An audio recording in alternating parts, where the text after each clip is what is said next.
Dirt tastes like copper when you're bleeding into it. Bravo team was pinned in a dry riverbed, outgunned, outmaneuvered, and waiting to die. "Send help," the radioman whispered into a dead mic. No one was coming. But 400 yards up the ridge, Riley adjusted her scope and exhaled. They called the valley the Ashtray. It was a concave depression of grey rock and pulverized chalk, bordered by steep, jagged ridgelines that trapped the midday heat until the air itself felt heavy enough to drown in. There was no cover, just scattered boulders the size of engine blocks and the skeletal remains of scrub oak that hadn't seen rain in a decade. Bravo team was moving through the center of it. 4 men, 4 sets of boots crunching rhythmically against the brittle earth. Wyatt had the point. He was a 12-year veteran, a man whose instincts had kept them alive through 3 previous deployments. Behind him was Diaz, carrying the saw, his eyes scanning the left flank. Then Miller, burdened with the comms gear, sweating through his uniform. Bringing up the rear was O'Connor, a heavy-set farm boy from Iowa whose knees popped with every step under the weight of his kit. The silence was absolute. It was the kind of quiet that pressed against your eardrums, thick and expectant. Up on the eastern ridge, separated from the main element by a quarter-mile of vertical terrain, was the 5th member of Bravo, Riley. She lay flat beneath a camouflage net, dusted with local soil, her eye pressed to the optic of a Mark 13 Mod 7 sniper rifle. She wasn't looking at her team. She was scanning the western ridge, the one overlooking the Ashtray. Through the glass, the heat mirage made the rocks shimmer and dance. Everything looked fluid. It was a sniper's nightmare for reading wind, but Riley didn't complain. She just tracked, left to right, near to far. She adjusted the parallax on her scope, bringing a cluster of boulders into sharp focus. Nothing. Down in the valley, Wyatt stopped. He didn't raise his hand. He just stopped walking. The rest of the team froze instantly, dropping to one knee. Wyatt tilted his head. A shift in the wind, a shadow out of place. The scrape of metal against stone. Whatever it was, his brain processed the anomaly a fraction of a second before the valley exploded. The first shot didn't sound like a gunshot. It sounded like the sky ripping in half. A high-explosive round from a DSK heavy machine gun impacted the dirt 2 feet from Wyatt, throwing a geyser of pulverized rock into the air. The concussive wave knocked him sideways. Before he hit the ground, the air filled with the deafening, continuous roar of automatic fire. "Contact left!" Diaz screamed, though the warning was redundant. He threw himself behind a low, flat rock, instantly bringing the saw to his shoulder and returning fire blindly into the hillside. Dust immediately choked the valley floor. It was a blinding, suffocating cloud of grey powder, kicked up by hundreds of rounds, chewing the earth to pieces. "Get down! Get in the dirt!" Wyatt yelled, his voice barely audible over the din. He crawled backward, dragging his rifle, blood already pouring from a deep laceration on his forehead, where a piece of shrapnel, or maybe just a shattered rock, had caught him. Up on the ridge, Riley flinched as the sound reached her. She didn't look down at her team. That was the instinct of a rookie. If they were taking fire from the western ridge, the shooters were over there. She shifted the heavy rifle, ignoring the sweat stinging her eyes, and began to glass the opposing hillside. Down in the Ashtray, things were disintegrating fast. The ambush was perfectly laid. It wasn't random. This was a coordinated kill box. The enemy had elevation, concealment, and a horrific volume of fire. Tracers zipped through the dust cloud, green streaks of light intersecting over the pinned seals. "Miller, talk to me!" Wyatt shouted, pressing his face into the dirt as a string of bullets chipped away the top of his meager cover. Miller was huddled behind a dead tree stump, frantically working the dials on his radio. His hands were shaking. "Nothing. I'm getting nothing. The ridge is blocking the line of sight, or they're jamming us. Try the SATCOM." "Antenna's busted," Miller yelled back, holding up a sheared-off piece of black plastic. A round had snapped it clean off his back during the first volley. O'Connor was trying to return fire with his M4, but every time he popped his head up, the DSHK gunner on the hill focused on him, driving him back down. "They're flanking us," O'Connor bellowed. "I got movement low, coming down the ravine." They were trapped. The enemy was laying down suppressive fire with heavy weapons, while a secondary element moved in for the mop-up. It was textbook. Wyatt wiped the blood from his eyes. It was thick, mixing with the dust to form a gritty paste. He looked at his men. Diaz was running low on his first box of ammunition, the barrel of his SAW smoking. O'Connor was pinned tight, unable to move. Miller was staring at his useless radio handset, his chest heaving. "Miller," Wyatt said. His voice dropped. The adrenaline peak was fading, replaced by the cold, metallic reality of their situation. "Route it through the secondary channel. Squawk on the emergency frequency. Don't yell, just push it out." Miller nodded, his eyes wide. He switched the comms unit. He pressed the push-to-talk button. He didn't ask for air support. He didn't ask for a QRF. He knew how deep they were. "Bravo in contact," Miller whispered into the mic, his voice trembling just enough to betray the human beneath the armor.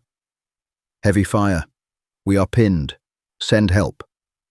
He released the button. Static hissed back. "Send help," he whispered again. Nobody answered. The heavy machine gun on the hill opened up again, tearing another chunk out of the earth just inches from Miller's boots. Wyatt pulled a frag grenade from his webbing, a futile gesture given the distance, but he wasn't going to die with a full kit. They were alone, 4 men in a dust bowl, waiting for the inevitable. Riley heard the whisper in her earpiece. "Send help." The transmission was broken, filled with static, but Miller's voice cut through. The fear in it wasn't manufactured. It was the sound of a man watching his own hourglass run out. She didn't key her mic. She didn't offer words of encouragement. Words don't stop bullets. Riley inhaled slowly through her nose, drawing the hot, arid air deep into her lungs. She let the panic of the situation wash over her, acknowledge it, and then bury it beneath layers of deeply ingrained protocol. She was detached from them physically, and right now she needed to be detached emotionally. If she rushed, she missed. If she missed, they died. She stared through the glass. Her magnification was cranked to 20 power. The world was reduced to a circular field of view, marked by the black crosshairs of the reticle. "Find the guns." She scanned the western ridge. It was a chaotic mess of shadows and glaring rock. But humans are impatient. They make mistakes. A muzzle flash winked from a fissure between 2 granite slabs, about 300 yards above the valley floor.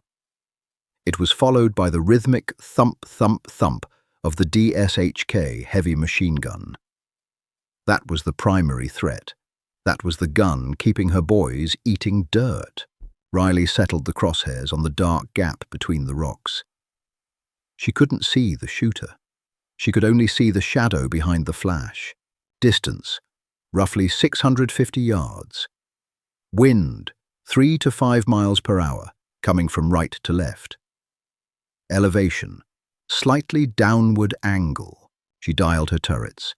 2 clicks for elevation, 1 for the wind hold. She didn't think about the man behind the gun. She didn't think about his life, his family, or his reasons for being on that hill. He was simply a variable in a ballistic equation. He was a target generating lethal force against her people. Her job was to solve the equation. Riley adjusted her cheek weld on the stock. She let her breath out in a slow, controlled hiss.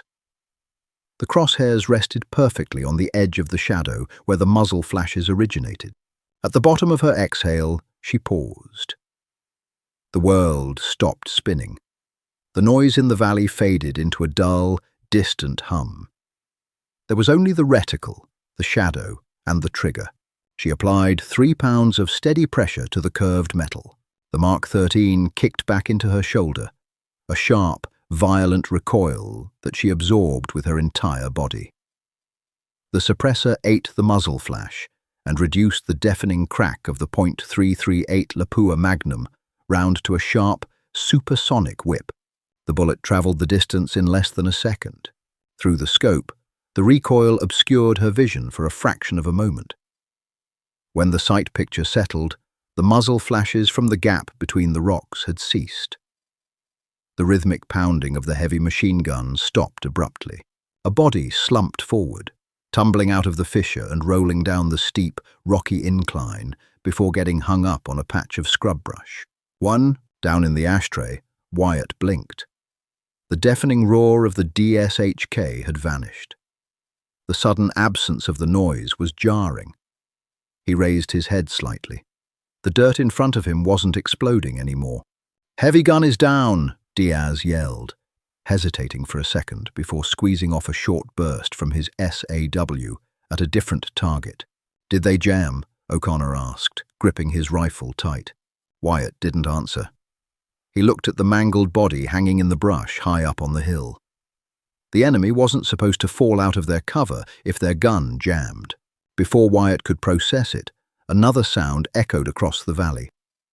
It wasn't the roar of an AK-47, it was a sharp, distinct crack. It sounded small, distant. A second later, an enemy fighter who had been maneuvering down the ravine with an RPG suddenly folded in half, as if struck by an invisible freight train. He dropped the launcher, his body collapsing backward into the dust, lifeless before he hit the ground. 2. Up on the eastern ridge, Riley cycled the bolt of her rifle. The spent brass casing ejected, bouncing off the camouflage netting and landing quietly in the dirt. She smoothly pushed the bolt forward, stripping a fresh, massive round from the magazine and locking it into the chamber. She didn't pause to admire her work. The element of surprise was a depreciating asset. The moment she fired, the clock started ticking. They would figure out where she was soon enough. She moved her eye back to the optic. The enemy force was confused. They had been executing a perfect ambush, pouring fire into a trapped enemy. Now their heavy gun was silent, and their anti-armor guy was dead. Riley saw movement to the left of the heavy gun's position. 2 men scrambling up the scree, trying to relocate. They were panicked. They thought the fire was coming from the SEALs in the valley. They were exposing themselves to the eastern ridge. Distance, 620 yards. Wind, steady. Riley tracked the lead man. He was sprinting, head down, AK clutched in one hand. She led him by a half-mil in the reticle. She exhaled, squeezed. The rifle kicked. The man, mid-stride, simply went limp, his momentum carrying him forward into a violent, tumbling dive down the rocks. 3. She racked the bolt. Clack, clack. The brass ejected. The second man froze, looking back at his fallen comrade. It was a fatal, human hesitation.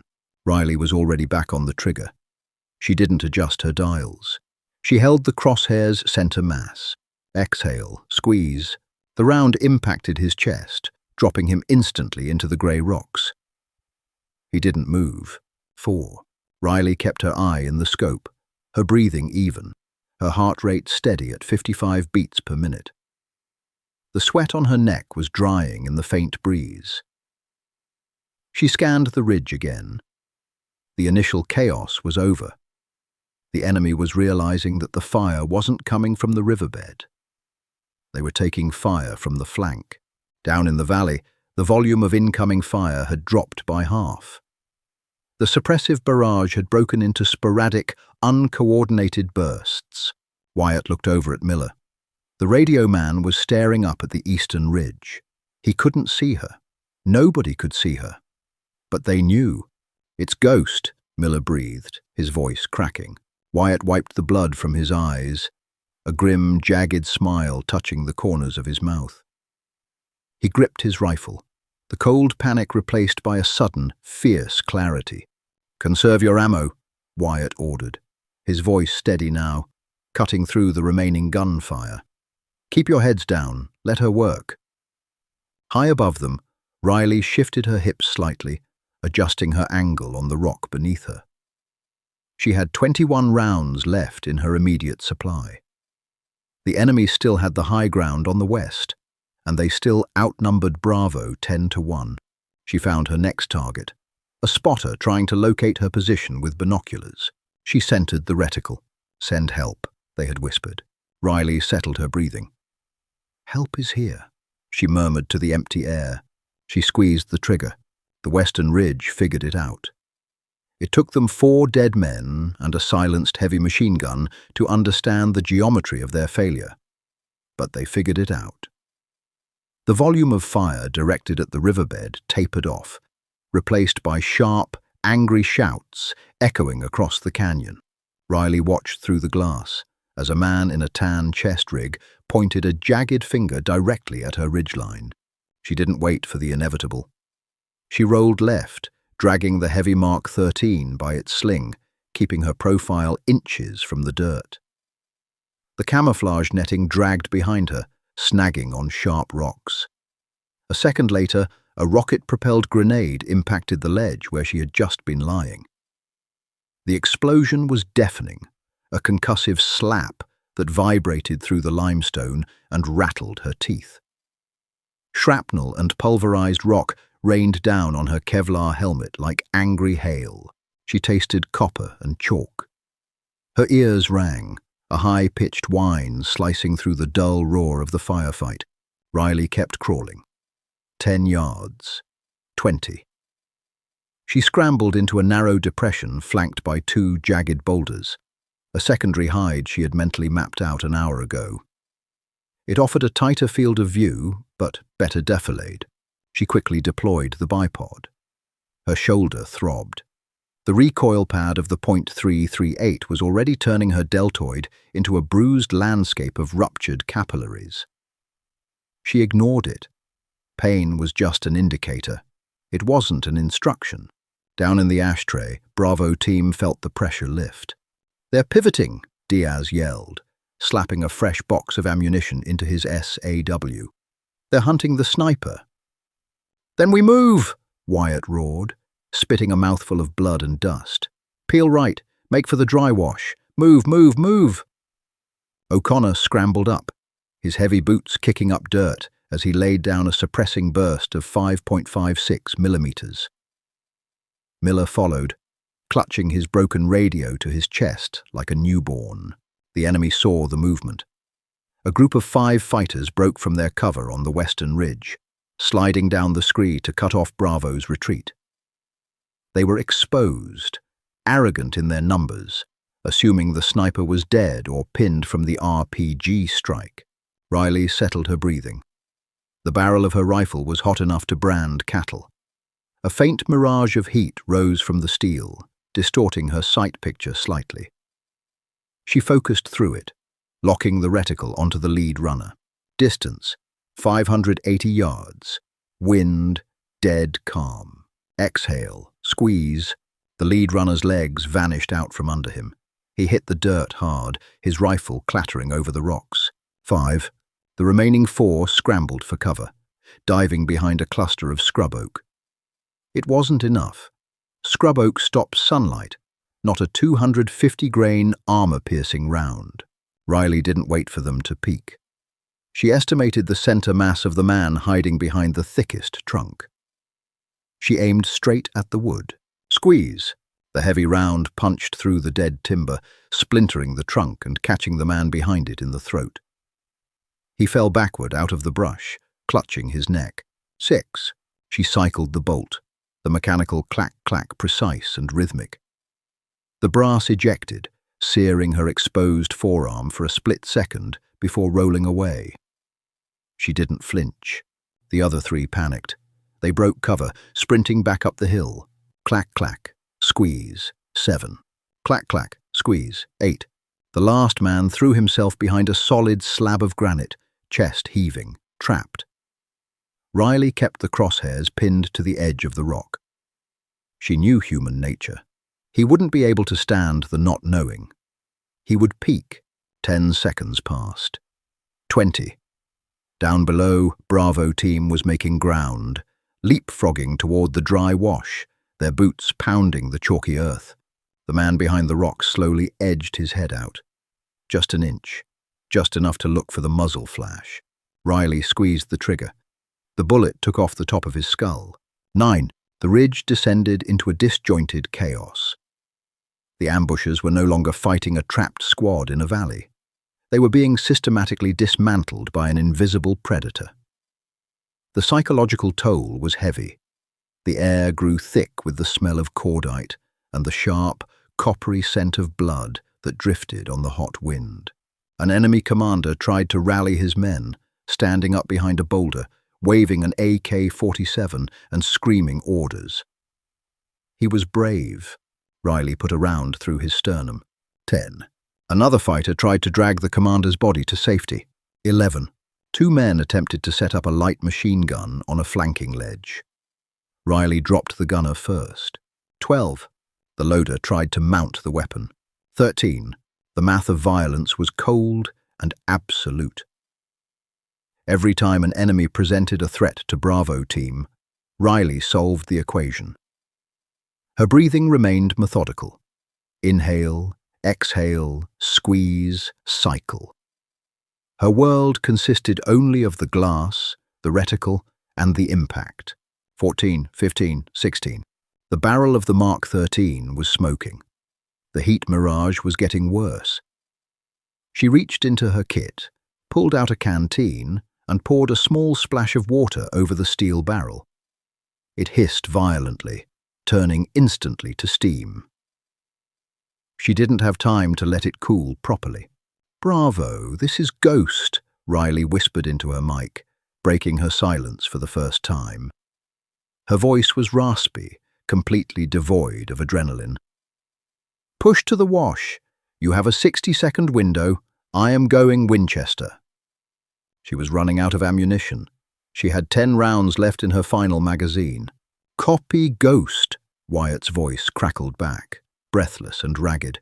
"Moving, God bless you." The sun began to dip behind the western ridge, casting long, bruised shadows across the ashtray. The temperature dropped slightly, but the rocks still radiated a suffocating heat.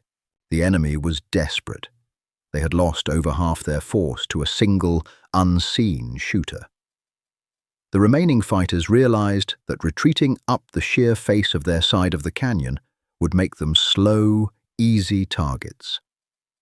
Their only chance was to overwhelm the retreating SEALs in the wash, forcing a close-quarters engagement where the sniper couldn't risk hitting her own men. They poured out of the rocks in a disorganized wave. A dozen men, screaming, firing wildly from the hip, rushing down the steep scree toward the dry wash where Bravo team was scrambling for the exit.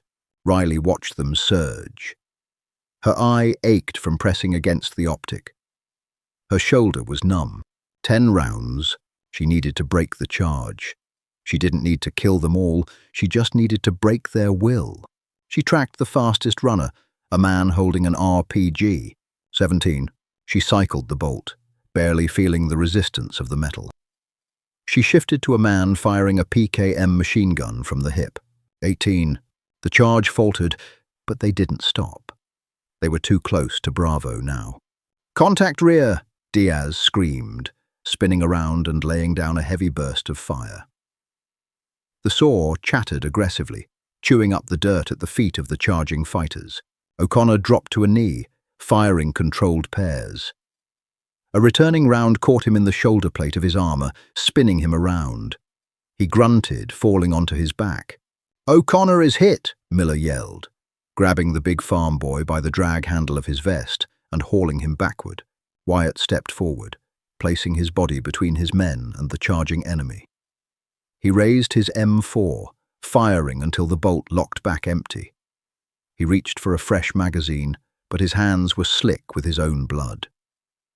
He fumbled it. The magazine hit the dirt. An enemy fighter, no more than 50 yards away, raised his AK, centering the iron sights on Wyatt's chest. Up on the ridge, Riley saw it. The angle was awful. The distance was closing. She was looking steeply downward, the bullet's trajectory complicated by the extreme angle and the shifting thermals of the cooling valley. She didn't calculate. There was no time for math. She relied on thousands of hours of muscle memory, on the instinct forged in the dark corners of the world. She held the crosshairs just above the fighter's head, anticipating the bullet's drop. Exhale. The crack of the Mark 13 echoed one last time. The fighter's head snapped backward. He collapsed into the dirt, his rifle firing uselessly into the sky. 19. The man next to him stopped, looking at the body. 20. The remaining fighters broke. The sudden, violent death of their vanguard, coupled with the relentless, invisible fire from the ridge, finally shattered their resolve. They turned, dropping their weapons, and scrambled frantically back up the western slope, desperate to escape the valley of death. Riley didn't let them go easily. They were combatants. They would regroup. They would hunt other teams. 21, 22, 23, 24. Her bolt locked back, empty. She reached into her vest, her fingers scraping the bottom of her last pouch. One round, a single, loose, .338 cartridge she always kept tucked in the bottom left pocket. She pulled it out. The brass was warm. She fed it into the open action of the rifle, pressing it down with her thumb, and slid the bolt forward. Through the scope, she watched the last visible fighter struggling up the steep rocks. He was pulling himself up by the roots of a dead bush, looking back over his shoulder. Riley centered the crosshairs on his chest. Distance 700 yards. She squeezed the trigger. The rifle bucked. The man slumped against the rocks, slid down a few feet, and went still. 25. Silence descended on the ashtray.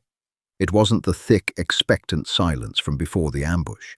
It was a heavy, exhausted silence. The sound of ringing ears, settling dust, and the ragged breathing of men who had accepted their deaths and survived. Down in the dry wash, Wyatt leaned against the chalky wall. He looked at O'Connor, who was sitting up, rubbing his bruised chest where the armor had stopped the bullet. Diaz was slumped over his SAW, his eyes closed. Miller was staring up at the eastern ridge. Wyatt keyed his mic. He didn't ask for a status. He didn't offer a dramatic speech. "Good shooting, Ghost," he said softly. "We are moving to exfil." Up on the ledge, Riley didn't reply. She slowly disengaged from the rifle. Her entire right side was stiff. She rolled onto her back, looking up at the pale, bruised sky. The heat was finally breaking, giving way to the cold grip of the desert night. She sat up, wincing as her muscles protested. She began to pack her gear. She didn't feel victorious. She didn't feel like a hero. She felt the hollow, metallic exhaustion that comes from taking human life to preserve it. She carefully brushed the dirt off her rifle, slipped it into its drag bag, and stood up. She looked down at the valley one last time. The shadows had swallowed the bodies. The ashtray was just a quiet, empty depression in the earth once more. Riley turned her back to the valley, adjusted the heavy strap of her pack over her unbruised shoulder, and began the long, silent walk home. The battlefield is unforgiving, but the quiet resolve of those who overwatch the fallen brings them home. If Riley's relentless precision and Bravo team's survival kept you on the edge of your seat, don't let the story end here. Hit that like button to honor the grit of our operators, share this video with anyone who respects raw tactical storytelling, and subscribe to our channel for more deep dives into the grim reality of modern combat. Stay frosty, stay safe.